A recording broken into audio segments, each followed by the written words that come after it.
Bonjour à tous, j'espère que vous allez excellemment bien. Aujourd'hui, on se retrouve pour parler du Tour de la Sarthe, course que j'ai réellement regardée, contrairement à ce que dit une personne dans les commentaires. On l'embrasse, ça fait toujours plaisir. Quand on fait une vidéo de 30 minutes, qu'on dit ça, t'as pas regardé la course. J'ai que ça à foutre de pas regarder les courses. Et encore, je peux vous dire, je suis calme, hein, par rapport à ce que je pourrais envoyer à la tête de cette personne. Surtout sans preuve en plus, hein. Dire ça sans preuve, c'est toujours très sympathique.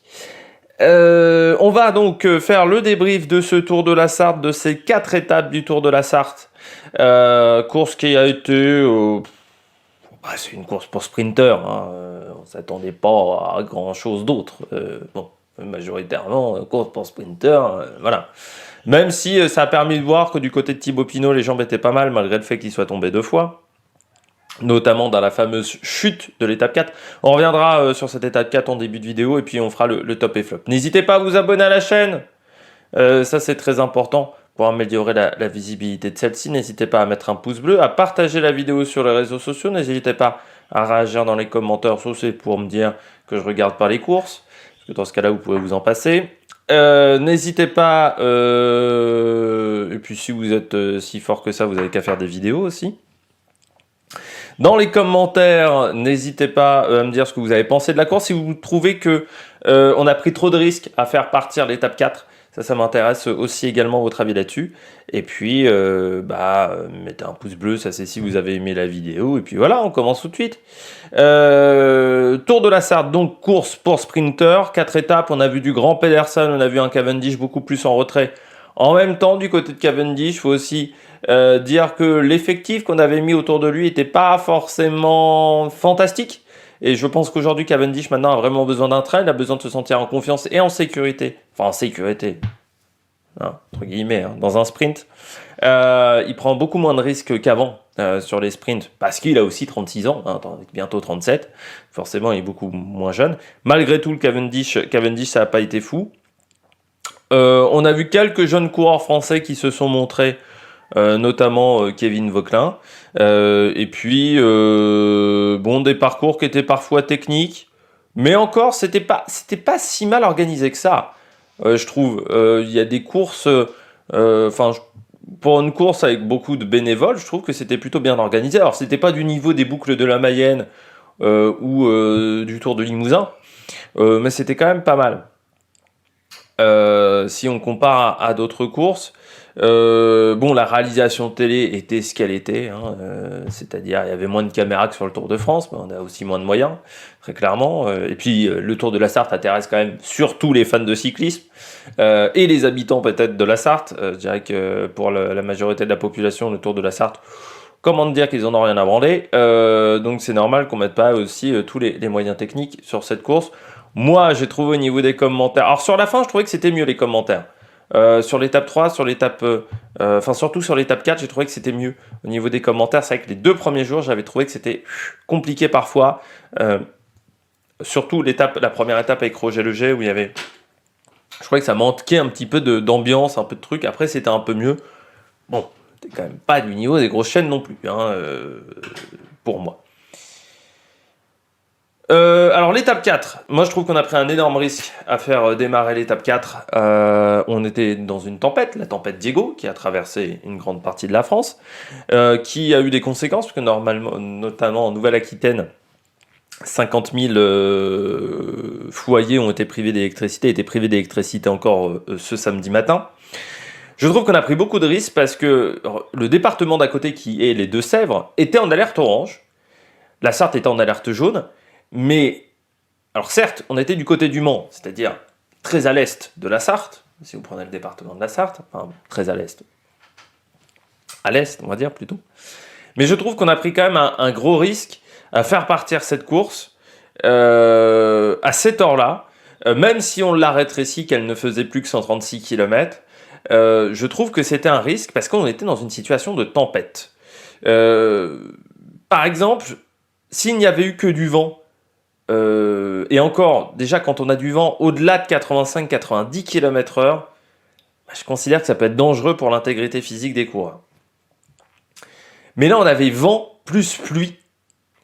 Donc c'était vraiment des conditions très très difficiles, je trouve, pour les coureurs. On a fait prendre un risque à des coureurs et on se retrouve avec une méga chute à 4 km de l'arrivée, avec un Hugo Hofstetter qui a 30 points de suture. Il y a pas mal de coureurs qui ont été blessés dans cette chute et qui vont avoir peut-être des saisons qui vont être un petit peu transformées à cause de ce problème-là.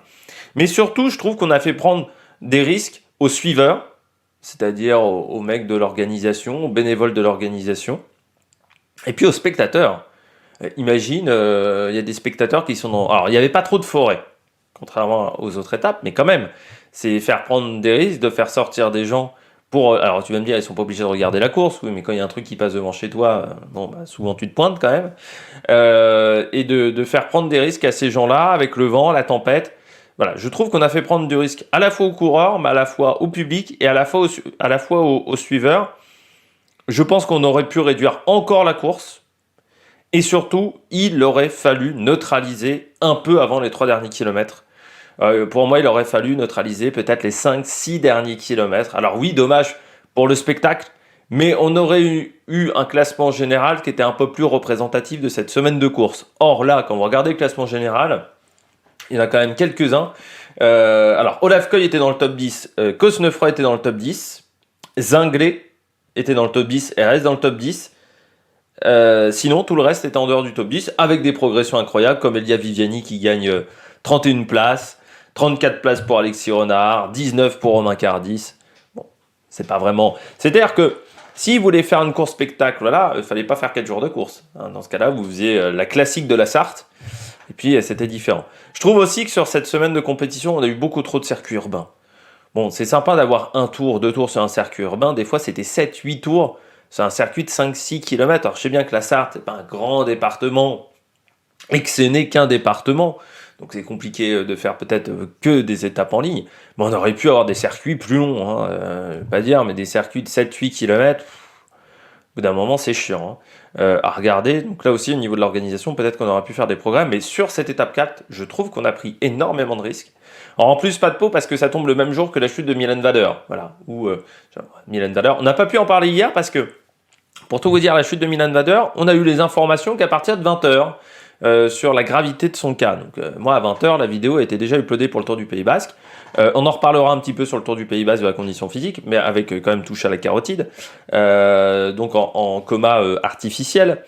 Et au même moment, on fait partir une course en pleine tempête. Je trouve que c'est un énorme risque. Alors vous allez me dire, oui, mais t'avais rien dit sur les Strade Bianche. Mais les Strade Bianche, c'était un peu différent. Il y avait certes des rafales, mais déjà les rafales étaient moins fortes en km/h.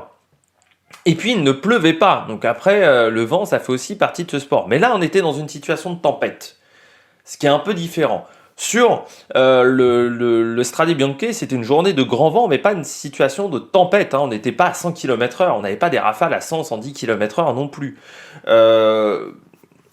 Et c'est aussi aux coureurs parfois d'adapter leur équipement. Les jantes hautes quand il y a beaucoup de vent latéral, est-ce que c'est une bonne idée? Peut-être pas. Mais du côté de cette course-là, je trouve qu'on a pris un énorme risque. Et au final, on a quand même beaucoup de blessés, quoi. On a une chute avec beaucoup d'abandon. Beaucoup de coureurs ont été impliqués dans cette chute. Gênés parfois, parce que Cavendish était plus gêné que vraiment tombé. Il a été vraiment gêné et ça a fait des écarts. Ça a fait... Enfin non, quoi que Cavendish, non. Cavendish, il a été un peu... non, il est un peu tombé. Je raconte une bêtise. Mais il y a eu... Enfin voilà, ça crée des écarts en plus au général. Ça modifie complètement le général. C'est... Je trouve ça un peu dommageable. Et puis en plus, en termes de télévision, si on regarde que du côté télévisuel, bah déjà la course est arrivée très tôt, parce qu'elle est arrivée à 14h50, pour un direct qui commençait vers 14h30. On n'a pas eu grand-chose de la course, au final. Quoique non, je sais plus à quelle heure ça a démarré, parce que normalement ça démarrait toute la semaine à 14h30, mais moi je l'ai pris en cours de route, mais j'ai vu une demi-heure de course, grosso modo, et ce qui m'a vraiment gêné, en plus pour la télévision, c'est qu'on voyait pas grand-chose, quoi, parce que comme il flottait et qu'il y avait très peu de visibilité et peu de moyens techniques, je pense que Télésart, ils ont dû être contents de diffuser l'étape, vraiment, parce que c'était un grand moment de télévision. Bon, on passe tout de suite aux coureurs au top. Ah, attaque de Marlou! Du côté des coureurs au top, je commence avec Mats Pedersen. Il continue sur sa forme du début de saison, hein, parce qu'il avait déjà fait une belle étoile de Bessèges. On se souvient Mats Pedersen. Et puis sur cette semaine de course, il a vraiment fait du bon boulot, hein, vainqueur de 2 étapes. Deuxième de l'étape 2, juste derrière Olaf Koy. Donc voilà, en tête du général. Et peut-être le vainqueur moral, on va dire, de cette course, Mats Pedersen. Il avait fait déjà aussi à travers les Flandres. Le Tour des Flandres. Il avait fait aussi à travers les Flandres, mais il avait été dans le top 10 du Tour des Flandres. 7ème de Gand-Wevelgem, 6ème de Milan-San Remo aussi, Pedersen. Et puis Paris-Nice, il avait remporté l'étape 3 à Dun-le-Palestel dans cette arrivée en côte. Et puis 2ème du côté de Aubagne, vainqueur également donc de la première étape de l'étoile de Bessèges, avec ce duel. Aussi le lendemain face à Brian Cocard du côté de Rousson, pour ceux qui s'en souviennent, et puis 2ème du contre-la-montre du côté de Alès. Il est très performant. Il est peut-être aussi performant parce que le petit Mats Pedersen, je ne savais pas, je viens de le voir, fin de contrat Mats Pedersen, hein. Et oui, il a peut-être envie de montrer à d'autres équipes, parce que c'est vrai que chez Trek, il y a le cas, il est co-leader, on va dire, avec Jasper Stuyven. Du côté des sprints, on a quand même emmené maintenant à Berastouri, notamment chez Trek. Donc, il va peut-être moins avoir un rôle de leader du côté des sprints. Moi, je dirais qu'un Mats Pedersen, je pense toujours à l'équipe EF. Il y a d'autres formations qui pourraient être intéressées par Mats Pedersen, 26 ans, ancien champion du monde, très performant depuis le début de saison. L'année 2021 avait été un peu plus compliquée pour lui. L'après-Covid a été compliqué pour lui. Voilà. Je pense qu'il a mis 1 an au moins à se remettre de l'après-Covid. Mais Mats Pedersen, depuis la fin de saison dernière, très performant. Et puis coureur qui a de l'expérience, coureur qui est très bon. Pedersen qui va avoir 27 ans à la fin de l'année, parce qu'il est né le 18 décembre. Bon, moi je serais une équipe, je serais très intéressé par ce profil-là. Voilà, après il faut voir les salaires, parce que bien entendu, Pedersen, ça va pas être un petit salaire. Mais il a fait une très très bonne course, bien entendu. Déjà dans l'étape 1, faut prendre la bonne échappée, parce que c'était des coups de bordure sur l'étape 1, donc il fallait prendre le bon groupe du côté de Mamers. Et puis ensuite, il faut réussir à sprinter un peu seul, parce que son équipier était quand même bien cramasse dans le final. À suivre les Vauquelin et les attaques, donc il fait un très beau sprint. Lors de l'étape 2, c'était un sprint massif, mais on n'avait pas forcément une grosse équipe qui lançait. C'était peut-être un peu brouillon, on va dire, dans les 500 derniers mètres. Il réussit à bien se placer en se faisant un sprint très très long en plus du côté de Lelude. Sablé-sur-Sarthe, là aussi c'est parfait. Derrière Vauquelin, qui est à 2 doigts de s'imposer, et lui aussi il est obligé de partir de très loin encore, Pedersen. Donc en plus c'était pas des sprints faciles sur cette course. Il sera présent sur Paris-Roubaix, j'espère sans trop de bobos suite à sa chute, le 17 avril. Et puis normalement il est prévu qu'il fasse le Tour de France. On poursuit avec les coureurs au top. Kevin Vauquelin, peut-être la bonne surprise de cette semaine, Kevin Vauquelin. Parce que c'est le type de course où les jeunes coureurs français peuvent se montrer. Je pense également à Jérémy Levaux de GoSport qui finit 4ème du classement général. Kevin Vauquelin, c'est tout à fait le type de coureur. Première année vraiment chez les professionnels. Et puis, qui a envie de se montrer à 20 ans, qui a envie de montrer de quoi il est capable. Je rappelle déjà 6ème du Tour de Man, c'était déjà bien, parce qu'il y avait... Alors, c'était pas le plus gros plateau de l'histoire du Tour de Man, mais il y avait quand même un petit peu de monde. 7ème du Tour de Drenthe, derrière Van Gestel, une course où il y avait pas mal de monde aussi. 4ème de la Route Adélie de Vitré, course très spectaculaire dans le final, où ça part dans la petite bosse du côté de Vitré. Et puis là, 2ème à Sablé-sur-Sarthe, 4ème à Mamers. Là aussi, chapeau mon petit bonhomme. Donc à chaque fois derrière Pedersen. Mais c'est un coureur qui a était quand même champion de France U23 du contre-la-montre aussi. Deuxième de l'Étoile d'Or, qui est une course importante chez les juniors. Neuvième également de Tour de l'Eure-et-Loire aussi, et 22e de Paris-Bourges. Vous savez toute ma passion pour Paris-Bourges. C'est voilà, un coureur qui est arrivé très jeune dans le haut niveau, ce qui parfois est un peu compliqué. Mais l'un des meilleurs juniors français et espoirs français de ces dernières années. Puis 20 ans, c'est-à-dire qu'il a encore du temps chez les espoirs. Il fera également le Tour de Bretagne au mois d'avril. Je ne sais pas si on suivra le Tour de Bretagne. Je pense pas qu'on fasse un débrief du Tour de Bretagne. Je pense que j'aurai pas le temps, tout simplement. Mais je pense que ça sera encore commenté par Thierry Adam, le Tour de Bretagne. C'est sur Internet, hein, si vous voulez le regarder. L'année dernière, c'était comme ça. Du côté de Kevin Vauquelin, donc belle semaine de compétition, moi j'ai trouvé. Et puis pour un coureur voilà, qui est dans sa première réelle année chez les professionnels, parce que sur les 2 dernières années, en 2020-2021, il avait été stagiaire, c'est vraiment bien ce qu'il fait. Donc à lui de progresser, mais des belles qualités de sprinter, des belles qualités j'ai l'impression quand même un peu de puncher. Voilà, 1m76, 69 kg, c'est un bon petit gabarit. Va falloir voir ce que ça va donner maintenant dans les courses à venir, notamment le Tour de Bretagne, mais sur d'autres courses, parce que je pense que son calendrier n'est pas encore finalisé, loin de là. Et puis au championnat du monde espoir, ça peut être un coureur qui peut être intéressant pour la sélection. Quoique le parcours, ça sera dur, des championnats du monde, pour ceux qui l'ont vu, ça sera très costaud. Olaf Koy, vainqueur. Alors, vainqueur grâce à des circonstances de course, malgré tout, il a bien manœuvré dans les 4 derniers kilomètres à partir du moment où il a vu que derrière c'était tombé. Bien, il a profité également du règlement. Là, après, voilà, c'est comme ça qu'il s'est imposé, mais il a très bien manœuvré, notamment avec Xandro Meurice dans le final. Et puis il remporte 2 étapes aussi, Olaf Koy. Donc c'est aussi fort. Moi j'ai bien aimé son sprint lors de l'étape 2 parce que c'était pas simple. Et puis hier il a très bien manœuvré dans le final, notamment en faisant pas mal travailler Xandro Meurice, qui a peut-être pas été le plus intelligent et le plus fut là-dedans. Et puis il le déborde et puis il a bien roulé également dans le final. Au départ il se montrait pas de trop. C'est-à-dire quand il y a la chute, pendant 200-300 mètres, on le voit, il se cache un peu derrière, et puis bon, il s'aperçoit que derrière, ce sont des équipiers, notamment de Cavendish. Il y avait un quick step autour de Cavendish, qui était Yves Lampart. Je sais plus qui y avait d'autres, mais il y avait des équipiers. Il s'est dit à ce moment-là, oui, il faut peut-être que je me mette à la planche. Et il l'a fait, et puis très bien géré le final. Donc, belle intelligence également chez ce coureur qui a 21, 22, oui, 20 ans.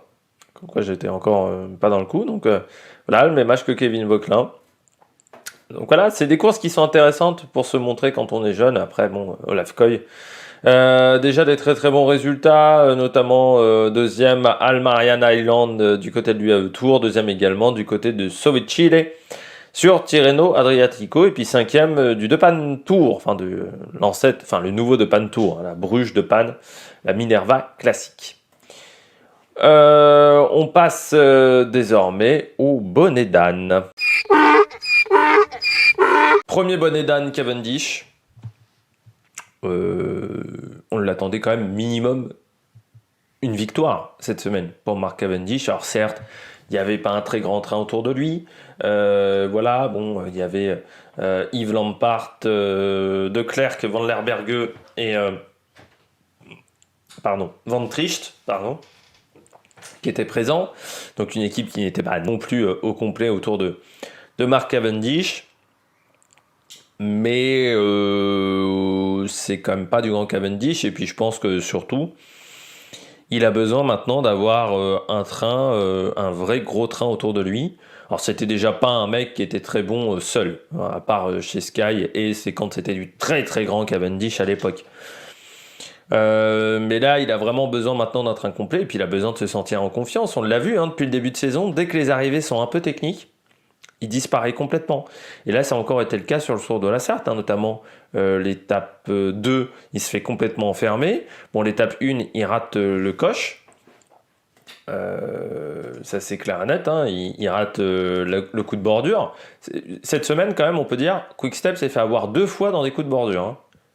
Il faudra peut-être le noter dans l'histoire, le noter dans le calendrier, le Quick-Step qui se fait avoir 2 fois par des coups de bordure.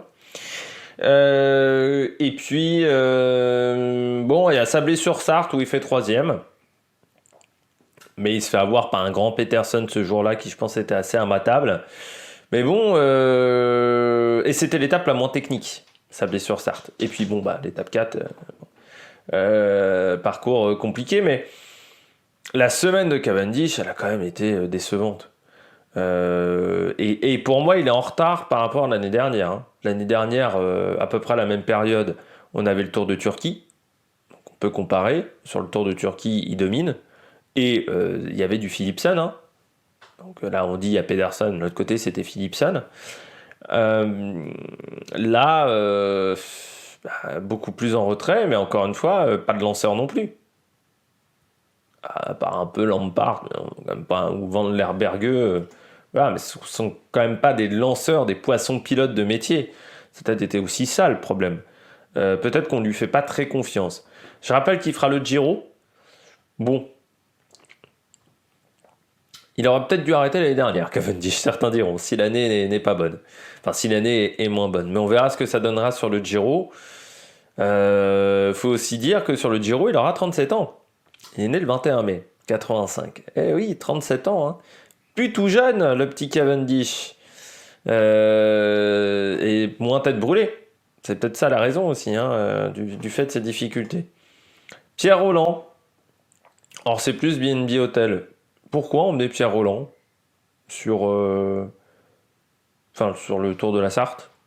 Vraiment, je me pose une question.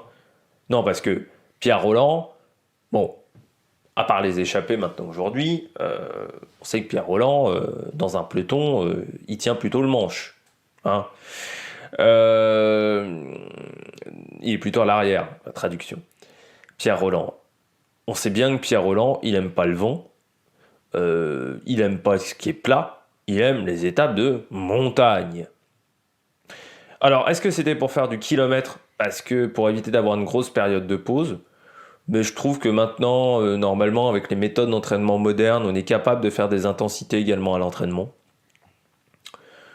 Est-ce qu'il n'y avait pas non plus d'autres courses sur lesquelles on aurait pu l'emmener, autres que cette course-là? Parce que très clairement, c'était un poids mort dans l'effectif, quoi.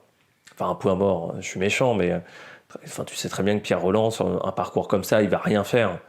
Alors encore une fois, il est quand même parti en attaque sur une étape, mais c'est même pas trop un flop pour Pierre Rolland, c'est un flop presque pour BNB. Pourquoi l'avoir emmené? Enfin, c'est surprenant, je trouve, de le mettre dans l'effectif. Après, voilà, on l'a vu notamment sur une étape où il attaque, mais on sait bien que c'est Pierre Rolland, quoi. Donc, c'est pas un homme qui est fait pour rouler sur le plat. Il n'a pas été conçu pour. Voilà. Donc, c'est assez surprenant, je trouve, de l'avoir emmené. Autre surprise pour moi, c'est d'avoir vu Peter Sagan au départ. Parce que on nous dit, il fait pas le Tour des Flandres, parce qu'on nous dit, bon, faut qu'il passe des examens, physiquement, il commence à avoir du mal dès qu'on dépasse les 180 km. Il semble même que le problème soit plus grave, parce qu'on a eu des petites informations complémentaires. C'est-à-dire, il toxine très vite, mais en plus, il doit dormir énormément depuis quelques jours. J'espère que c'est pas la maladie de Lyme pour Peter Sagan. Donc il doit faire des examens complémentaires. Mais Peter Sagan, si il est blessé ou malade, tu ne l'emmènes pas. Enfin, quelle idée d'emmener un coureur qui n'est pas à minima en bonne condition physique. Je croyais qu'en plus, quand tu faisais partie du MPCC, tu n'avais pas le droit de faire courir de faire participer des coureurs malades. Je crois que ça faisait partie des règles du MPCC. Et je crois que Total Energy fait partie du MPCC. Donc assez surpris qu'on ait fait rouler Peter Sagan alors qu'on savait qu'il n'était pas en condition physique, vu qu'il n'a pas fait le Tour des Flandres, pour qu'il abandonne lors de l'étape 2, à 60 bornes de l'arrivée, donc grosso modo, qui n'y ait aucun intérêt à l'emmener, en plus d'un point de vue juste stratégique. Et quand on sait les risques de courir malade, parce que le malaise cardiaque de Colbrelli, ça a peut-être dû au fait qu'il était fiévreux, et oui, et ben faire courir un mec qui toxine au bout de 150 bornes, 160 km, c'est prendre un énorme risque, je trouve, du côté de la Total. Alors, est-ce que c'est parce que l'organisateur avait demandé à avoir Peter Sagan? Des fois, il y a des accords comme ça, on demande à un coureur de participer à la course, et que s'il ne participe pas à la course, on n'a pas une petite prime. Mais si Total est obligé d'avoir ce type de prime-là, qui doit être des primes de 1000 euros, 2000 euros, un grand maximum, pour faire fonctionner son équipe, bon, faut s'inquiéter au niveau des finances, hein, donc je pense que c'est pas un problème. Est-ce que c'est Peter Sagan qui a demandé à tout prix de faire le Tour de la Sarthe? Je pense pas. Donc, pourquoi l'avoir emmené alors qu'il n'était pas en condition, quoi? C'est un peu stupide, je trouve, de côté de la Total. Et puis, je termine avec Bingol et Milan Menten. Décevant cette semaine, Milan Menten. Il faut savoir que c'est un coureur que moi j'avais trouvé très bon, notamment sur la Croix-Race l'année dernière. Qui a quand même remporté une victoire en ce début de saison, c'est le Grand Prix de la ville de Lillier, souvenir Bruno Comini,